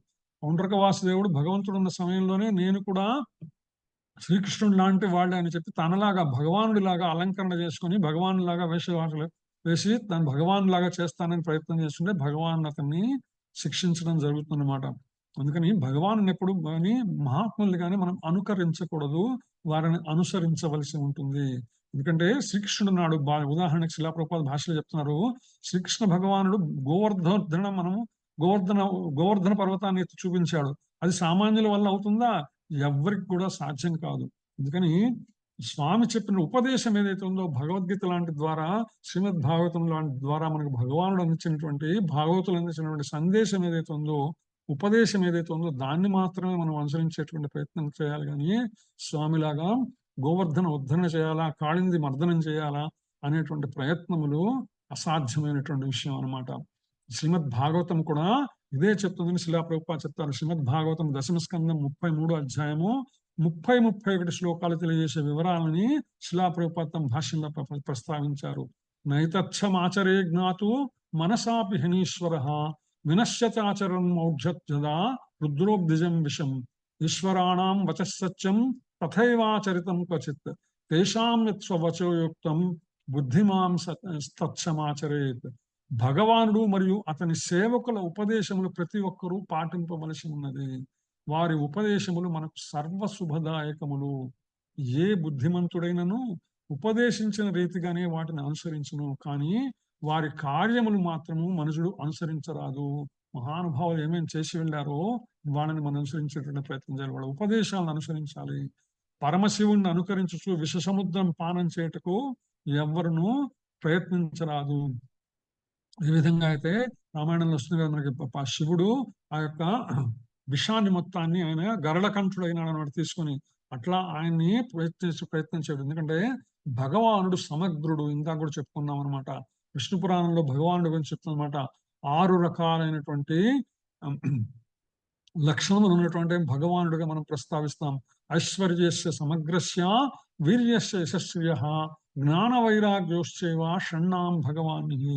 అనంతమైనటువంటి ఐశ్వర్యము, శక్తి, కీర్తి, సౌందర్యము, జ్ఞానము మరియు వైరాగ్యము కలిగి ఉన్నటువంటి వాడు భగవానుడు అని విష్ణు పురాణం చెప్తున్నమాట. అంటే ఒకే సందర్భంలో 2 భిన్నమైనటువంటి విషయాలన్నమాట. ఐశ్వర్యము, వైరాగ్యము. ఆయన అనంతమైనటువంటి ఐశ్వర్యం ఉన్నటువంటి వాడు, అదే సందర్భంలో అనంతమైనటువంటి వైరాగ్యం ఉన్నటువంటి వాడు. అదే సందర్భంలో అనంతమైనటువంటి జ్ఞానం ఉన్నటువంటి వాడు, అనంతమైనటువంటి శక్తి ఉన్నటువంటి వాడు, అనంతమైనటువంటి కీర్తి ఉన్నటువంటి వాడు, అనంతమైనటువంటి సౌందర్యం ఉన్నటువంటి వాడు. ఇట్లా విభిన్న లక్షణాలన్నీ ఒకే వ్యక్తిలో ఎవరిలో ఉంటాయో అతన్ని మాత్రమే భగవానుడు అని మనము పలకడం జరుగుతుందన్నమాట. ఎందుకంటే ఆ భగవానుడు సూర్యచంద్రుల గమనాల్ని కూడా నియమించేటువంటి శక్తి కలిగిన వారు ఎవరైతే ఉన్నారో అటువంటి ఈశ్వరులను ఉన్నతమైనదిగా మనం గమనించాలి. అందుకని వాళ్ళని మనం అనుసరించేటువంటి ప్రయత్నం చేయాలి, కానీ అనుకరించేటువంటి ప్రయత్నం చేయరాదు అనేటువంటి విషయాన్ని శిలా ప్రభుపాద మనకి భాష్యంలో తెలియజేస్తానమాట. సర్వశక్తిమంతులైన ఈశ్వరులను ఎవరు కూడా అనుకరించలేరు. సామాన్య మానవుడు ఏ విధంగా అయితే పరమశివుడు ఆ యొక్క గరళాన్ని మొత్తాన్ని, క్షీరసాగర మదనప్పుడు గరళాన్ని మొత్తాన్ని తీసుకున్నాడో, ఆ గరణంలో ఉండే ఒక సూది మున భాగం కూడా మనం తీసుకున్నా కూడా మనలాంటి వాళ్ళకి మరణం తప్పదు. కానీ దాన్ని ప్రమాణంగా చూపించి పరమశివుని మిథ్యాభక్తులైనటువంటి కొందరు గంజాయి పీల్చటము, మాదక ద్రవ్యాలను తీసుకోవటం వంటి కర్మలు చేస్తుంటారు. ఇందాక నేను ఏదైతే నా పర్సనల్ ఎక్స్పీరియన్స్ చెప్పానో, ఆ వ్యక్తి సిగరెట్ ఎందుకు తాగుతున్నా అంటే ఆ వ్యక్తి ప్రచారం చేస్తున్నటువంటి దేవుడు ఎవరైతే ఉన్నారో ఆయన కూడా గంజాయి తీసుకునేవాట. అందుకని ఆయన గంజాయి తీసుకున్నాడు కాబట్టి నేను సిగరెట్ తెస్తున్నాను అనేటువంటి ప్రమాణాన్ని ఆయన ప్రచారం చేసుకున్నాడు అనమాట. సో అటువంటి వ్యక్తుల్ని, మిథ్యాభక్తుల్ని మనం చూస్తుంటాము. అంటే మిథ్యా భక్తి మార్గాన్ని ప్రబోధించి అది ఎంతో ఆకర్షణీయంగా ఉంటుంది కాబట్టి దాన్ని అనుసరించేటువంటి ప్రయత్నం చాలా తొందరగా చాలా మంది అటువైపు ఆ దృష్టి అటువైపు వెళ్ళిపోతుంటారు అనమాట. ప్రస్తుతం మనం సమాజంలో అదే చూస్తున్నాము. కానీ వాళ్ళు గుర్తించింది ఏంటంటే శివుణ్ణి అనుకరించడం ద్వారా లేదా అటువంటి వ్యసనాలను అనుసరించడం ద్వారా వాళ్ళు తమని తాము నాశనం చేసుకుంటున్నాము అనే విషయాన్ని గుర్తుంచుకోరు అనమాట. అందుకని శ్రీకృష్ణుని యొక్క మిథ్యా భక్తులుగా కొందరు ఏం చేస్తుంటారంటే వాళ్ళు గోవర్ధన పర్వతాన్ని ఎత్తలేరు కానీ రాసలీలను మాత్రం అనుకరించేటువంటి ప్రయత్నం చేస్తున్నారు. అందుకే శిలా ప్రభుపాద చాలా కఠినంగా హెచ్చరిస్తున్నారు. భగవంతుని యొక్క సేవకుల భగవద్భక్తుల్ని అనుసరించాలి కానీ వారి ఉపదేశాలను అనుసరించాలి కానీ వారి కర్మాచరణను అనుకరించడం సాధ్యం కాదు. ఎటువంటి యోగ్యతలు లేకుండా వారి ఆ స్థానాలను ఆక్రమించే ప్రయత్నం చేయకూడదు. శివుడు చేశాడు కాబట్టి నేను చేస్తాను, ఆయన చేశాడు కాబట్టి నేను చేస్తానంటే సాధ్యం కాదనమాట. భగవానునికి ఉండవలసిన శక్తి లేకుండా భగవద్ అవతారంగా చలామణి అవుతున్న అవతారాలు ఈ రోజుల్లో చాలా చూస్తున్నామని శిలా ప్రభుపాద చెప్పారన్నమాట. చాలా మంది ఇప్పుడు భగవాన్ సో అండ్ సో అంటే భగవద్గీత శ్లోకాలను కూడా ఆయన చెప్పాడనే విషయంగా గుళ్ళు కట్టేశారు. దేశవ్యాప్తంగా విపరీతమైనటువంటి గుళ్ళు ప్రచారాలు జరుగుతున్నటువంటి వ్యక్తులు అనేకమైనటువంటి వ్యక్తులు చూస్తున్నాము. వాళ్ళందరూ కూడా భగవాను చేర్చడము, ఒక ఆశ్రమం తయారు చేయటము, దాని ద్వారా భౌతికమైనటువంటి భోగ విషయాలన్నీ కూడా దానిలోకి చొచ్చుకోవటము, తర్వాత వాళ్ళనందరినీ కూడా పోలీసులు పట్టుకోవడం ఏదో ఒక ఎందుకంటే తప్పుడు మార్గంలో ప్రయాణిస్తున్నప్పుడు ఎక్కడొక్కడ దొరికిపోవడం ఖాయం. ఇవాళ కాకపోతే రేపు కాకపోతే ఎల్లుండి ఎప్పుడప్పుడు జరుగుతున్నమాట. తప్పుడు మార్గం అనేది బయటపడక తప్పదు. అనేక వేల సంవత్సరాలుగా వస్తున్నటువంటి రామాయణ, మహాభారత, భాగవత, భగవద్గీత కావ్యాలు కానీ వీటి యొక్క ప్రామాణికమైనటువంటి ఉపదేశాలను కానీ పాటిస్తూ ఉంటే ఎప్పటికీ కూడా నష్టం వచ్చేటువంటి పరిస్థితి లేదు. కానీ ఎంత సింపుల్ గా చెప్తున్నా అంటే నేను వ్యాసుల వారిది కాకుండా వ్యాస విరచితమైనది కాకుండా ఇంకెవరిదైనా సరే ప్రామాణికం కాదు. వ్యాసుల వారు చెప్పిన దాన్ని ప్రమాణంగా తీసుకొని దానికి ఇప్పుడు శిలా ప్రభుపాద ఉన్నారు. శిలా ప్రభుపాద చూస్తే మనం భగవద్గీత చదివాము. భగవద్గీత ఎవరి చేతి నుంచి వచ్చింది, ఎవరి నోటి నుంచి వచ్చింది? వ్యాసుడు ఆ రోజు ఆయన పుస్తకీకరణ చేశాడు. శిలా ప్రభుపాద వ్యాసుని యొక్క భగవద్గీతకి భాష్యం చెప్పేటువంటి ప్రయత్నం చేస్తున్నారు. భాష్యం చెప్పేటువంటి ప్రయత్నం చేస్తున్నాడు. శిలా ప్రభుపాద కూడా తన సొంత వాక్యాలను ఏం చెప్పలేదు. ఆయన ఉపనిషత్తులను ఉటంకిస్తున్నారు, ఆయన భాగవతాన్ని ఉటంకిస్తున్నారు, ఆయన పురాణాలను ఉటంకిస్తున్నారు. అన్నిటిని కూడా అంటే ఏ చోట ఎలా చెప్పబడిందో దానిని ప్రమాణంగా చూపిస్తూ మనకు అర్థమయ్యే భాషలో మనకు చెప్పేటువంటి ప్రయత్నం చేస్తున్నారు. కానీ శిలా ప్రభుపాద తనంతట తాను నేనేదో ఇది నా సొంతము అనేటువంటి ప్రకటన ఎప్పుడు చేయలేదు ఆయన. ఇవన్నీ కూడా ఎప్పుడు చెప్పినా కూడా ప్రమాణపూర్వకంగా శిలా ప్రభుపాద చెప్తున్నారు. కానీ ఇప్పుడు కొంతమంది ఏం చేస్తారంటే ప్రమాణాలు ఏమి ఉండవు వాడు రాసేటువంటి పుస్తకాలు అనమాట. వాళ్ళ యొక్క మానసిక కల్పన, మనస్సులో వచ్చినటువంటి ఊహాజనితం అనమాట. వాళ్ళు ఏది తలుచుకుంటే దాన్ని పుస్తక రూపంగా ప్రింట్ చేసి దాన్ని వాస్తవమైనటువంటి శాస్త్రంగా ప్రచారం చేసి ఆ వ్యక్తులు దేవతల్ని సృష్టిస్తున్నారు. కొత్త దేవతలందరినీ కూడా సృష్టించేటువంటి ప్రయత్నం, అవతారాలను సృష్టించేటువంటి ప్రయత్నం ప్రస్తుతం సమాజంలో జరుగుతుందని శిలా ప్రభుపాద మనల్ని గట్టిగా హెచ్చరిస్తున్నారు. హరే కృష్ణ. ఇక్కడితో నేను ఆపుతున్నాను. ఇవాళ ఇప్పుడు దాకా చెప్పుకున్న విషయాల్లో ఏమైనా సరే మార్పులు, చేర్పులు లేదా ప్రశ్నలు? హరే కృష్ణ. హరే కృష్ణ ప్రభు. ఇక్కడ ఒక్కటి జస్ట్ నేను చెప్పదలుచుకుంది ఏంటంటే, మనం ఈ యజ్ఞాచార్య శ్రేష్ఠులు చెప్పాం కదా, నాయకులు వాళ్ళు వేరుగా ప్రవర్తిస్తూ అందరికి చెప్పకూడదు, అట్లాంటి వాళ్ళు మనల్ని మంచి మార్గంలో మళ్ళించలేరని. అదే విషయాన్ని ఋషభదేవుడు కూడా భాగవతంలో 5th canto చెప్తారు. ఇంకా ఏంటంటే సింపుల్ భాష చెప్పాలంటే కాళ్ళు చేతులు కట్టివేయబడిన వ్యక్తి ఇంకో వ్యక్తిని స్వతంత్రం చేయలేడు, ఎందుకంటే అతనే బందీగా ఉన్నాడు. అదే రకంగా ఈ వ్యసనాలకు బందీగా ఉన్న వ్యక్తి యువతల వాళ్లకు సద్మార్గాన్ని చూపించలేడు. జస్ట్ ఐ థాట్ షేర్ చేసుకుందామని.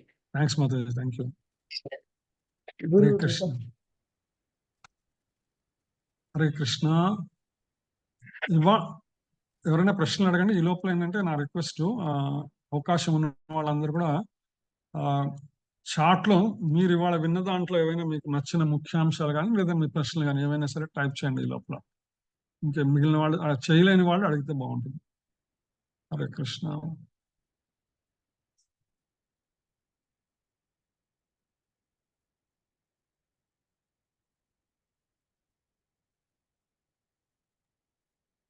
హరే కృష్ణ హరే ప్రభుజీ, కృష్ణ. ప్రణామం ప్రభుజీ. దండత్ మాత చెప్పండి మాత. ప్రభుజీ నాకు చాట్లో నేను చేయరావు ప్రభుజీ, నేను ఏదో అడిగి ఉంటే ఊరికేనా అడుగుతాను. ఏం మాతాజీ? నాకు చాట్ అవి చేయరావు ప్రభుజీ. మీరు అదే నేను అదే చెప్పాను మాతాజీ. తెలిసిన అదే వాళ్ళు టైప్ చేసి చాట్ లో పెట్టండి, లేని వాళ్ళు మిగిలిన వాళ్ళు మాట్లాడచ్చు అని చెప్తున్నాను. అందుకని చెప్పండి అంటున్నాను మాతాజీ, ప్రభుజీ. చెప్పండి ఎన్నో మాతాజీ. సార్లు కృష్ణుడు దేవికి చతుర్భుజంతో దర్శనం ఆవిర్భవించితే మళ్ళీ ఆమె వేడుకుంటే మళ్ళీ మామూలు బాలుని లెక్క అయిందని విన్నాం కానీ దేవి నవ్వుకుంట ప్రసవించింది, నవ్వుకుంట కృష్ణుని కన్నదంటే ఈ రోజే విన్నాం ప్రభుజీ. ఎన్నో అది కథలు అన్నమాచార్య కీర్తన మాతాజీ, నాది కాదు అది. ఏంటి ప్రభుజీ? అన్నమాచార్యుల వారు కీర్తనలో రాశారనమాట. అదే ప్రభుజీ, ఆ విషయాలు మాకు తెలియవు కదా, ఎన్నో విషయాలు నేర్చుకుంటాం ప్రభుజీ. చాలా ధన్యవాదాలు ప్రభుజీ. హరే కృష్ణ. అన్నమాచార్యుల వారు ఒక కీర్తన రాశారు, సువ్వి సువ్వి సువ్వాలమ్మ నవ్వుచు దేవకి నందను గని అని రాస్తారు. చాలా బాగుంటాయి అన్నమాచార్య కీర్తన. దొరుకుతుంది మీకు, యూట్యూబ్ లో దొరుకుతుంది, వినండి, బాగుంటుంది, చాలా బాగుంటుంది ఆ కీర్తన కూడా. ఎక్కువ సంస్కృత పదాలు తెలుగు పదాలు కలిపి రాశారు ఆయన. మోడర్న్ తెలుగు అనమాట ఒక విధంగా. ఆయన కాలం నాటి తెలుగు కాదు, రాబోయే తెలుగుని ఆయన ఊహించారేమో, అందుకని రాశారు ఆయన కీర్తన. అట్లా ఉంటుంది, బాగుంటుంది. ఇంకెవరైనా సరే, ఎనీథింగ్?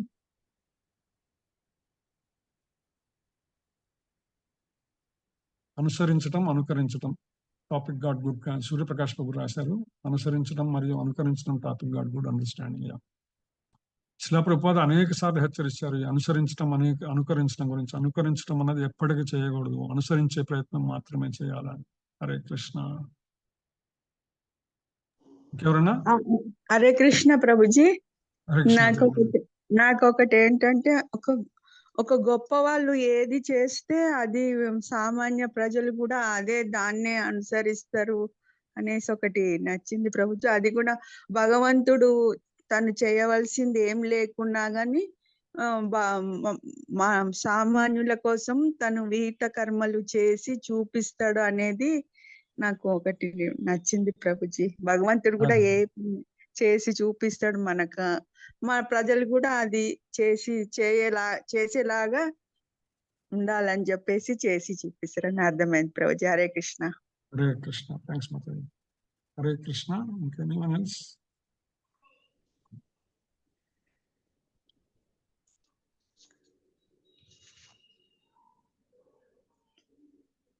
హరే కృష్ణ. మాతాజీ ప్రభు, లేకపోతే we can go for closing. Hare Krishna Prabhuji. Hare Krishna.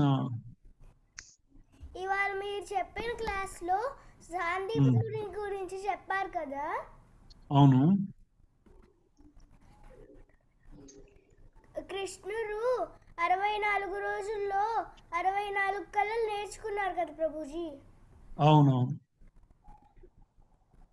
మనం కూడా గురువుల్ని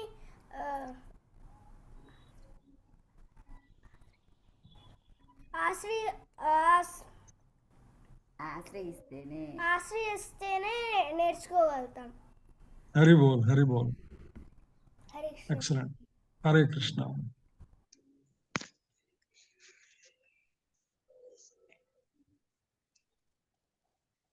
హరే కృష్ణ.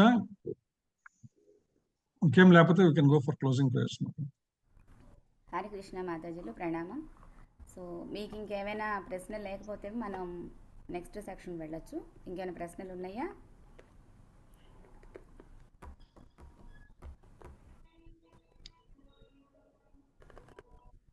సందేహాలు ఏమన్నా ఉన్నాయా? ఓకే. నేను యాక్చువల్గా లాస్ట్ 1 week లో ఎక్కువ ప్రశ్నలు పెట్టలేదు గ్రూప్ లో. చిత్తరి ప్రభు కొంచెం ఆ పనుల్లో బిజీగా ఉండి మూడు కూడా అంత లేదనమాట. ప్రశ్నలు పెట్టేటువంటి మూడు కూడా లేదు నాకు యాక్చువల్గా. కొంచెం బాగా ఇది అయినాము. సో రేపటి నుంచి మళ్ళీ నేను కొనసాగిస్తాను మళ్ళీ ప్రశ్నలు. మేబీ రేపటి నుంచి రోజుకి 2 పెట్టడానికి ప్రయత్నం చేస్తాను, పాతవి కొత్తవి 2 కలిపి. హరే కృష్ణ. అవును ప్రభు. యాక్చువల్లీ మాకు ఎంత షాక్ అంటే సండే ఈవినింగ్ రీజనల్ స్కూల్ నుంచి మేమందరం కలిసే ఎగ్జిట్ అయ్యాము 4:30కి. ఆ తెల్లారి మార్నింగ్ వినేటప్పుడు షాక్ అయిపోయాం ప్రభు. అంటే ముందు రోజు ఒక్క హాఫ్ డేలో ఎలా జరిగిపోయింది ఏంటనేది ఇన్ని రోజుల్లో కూడా ఇంకా షాక్లోనే ఉన్నాం. అది ఎందుకు కృష్ణ అలా చేశాడు కానీ స్వామికే తెలియాలి. సో హరే కృష్ణ. ఎవరికి ప్రశ్నలు లేకపోతే కనుక సో ఎవరికైనా ప్రేయర్స్ ఉంటే కనుక దయచేసి చెప్పండి, నరసింహ ప్రేయర్స్కి వెళ్దాము. హరే కృష్ణ మాతాజీ ప్లీజ్.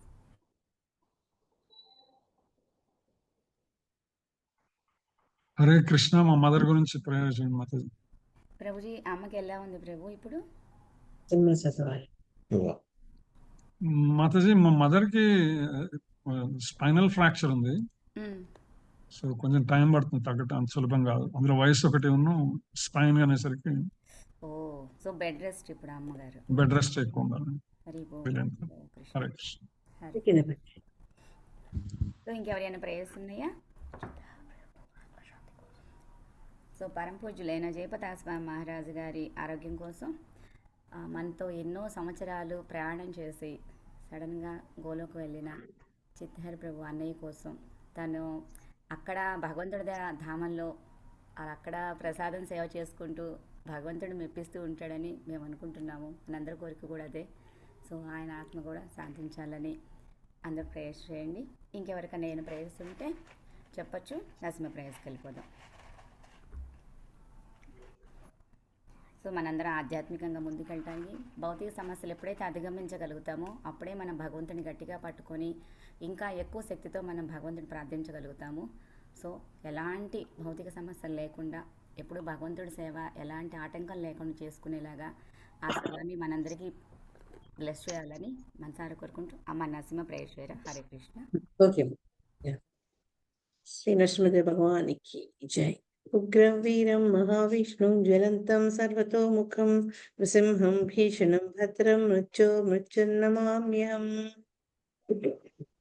నమస్తే నరసింహాయ ప్రహ్లాదాయిని హిరణ్యాకాశీపూర్వక్షః శిలటంకానఖాలే ఇతో నృసింహో పరతో నృసింహో యతో యతో యామి తతో నృసింహో బహే నృసింహో హృదయే నృసింహో నృసింహరి చరణం ప్రపద్యే తవ కర కమలవరే అద్భుత శృంగా లలితా హిరణ్యకశిపూ అనుభృంగా కేశవదూత నరహరి రూపా జయ జగదీశ హరే జయ జగదీశ హరే జయ జగదీశ హరే. జయ నరసింహదేవ్ జయ నరసింహదేవ్ జయ నరసింహదేవ్ జయ నరసింహదేవ్ జయ నరహరి జయ నరహరి నరహరి జయ నరహరి జయ లక్ష్మీ నరసింహ జయ లక్ష్మీ నరసింహ జయ లక్ష్మీ నరసింహ జయ లక్ష్మీ నరసింహ జయ ప్రహ్లాద్ మహారాజ్ జయ ప్రహ్లాద్ మహారాజ్ ప్రహ్లాద్ మహారాజ్ జయ ప్రహ్లాద్ మహారాజ్. నిత్యాయ గౌర హరి బోల్ హరి బోల్ హరి బోల్ నిత్యాయ గౌర హరి బోల్. నరసింహదేవ భగవాన్ की भक्त श्रवण श्रीला प्रहलाद महाराज की जय. श्रीला प्रभुपाद की जय. गौर प्रेमानंदे हरि हरि बोल. हरे कृष्ण.